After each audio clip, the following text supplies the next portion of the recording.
రామా, కూతుర్లకు పెళ్లి చేసి పంపిన కుశనాభుడు పుత్రుల కోసం పుత్రకామేష్టి యాగం తలపెట్టాడు.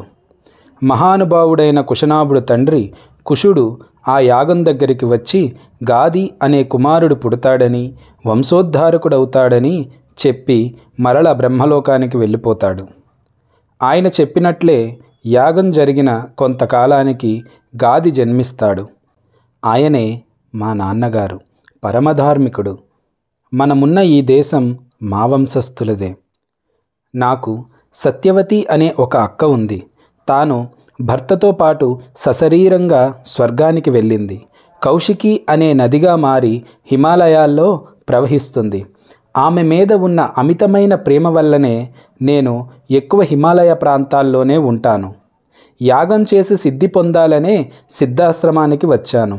నీ సహాయం వల్ల నాకు సిద్ధి కలిగింది.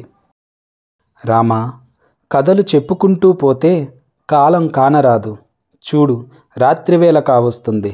పక్షులు గూటికి చేరి నిమ్మలంగా ఉన్నాయి. చెట్లు కదలిక లేక ప్రశాంతంగా ఉన్నాయి.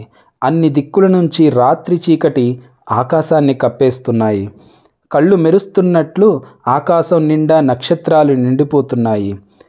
మనసుకు సంతోషాన్నిచ్చే చంద్రుని వెలుగు అంతా నిండుతుంది. ఇక నిద్రపోండి అని చెబుతూ పడమటి కొండల్లో జారుకున్న సూర్యునిలా నిద్రలోకి జారుకున్నాడు విశ్వామిత్రుడు. మిగతా ఋషులు అందరూ కుశవంశానికి విశ్వామిత్రుడు, కౌశికి గొప్ప రత్నాల వంటివారు అని ప్రశంసిస్తూ నిద్రపోయారు.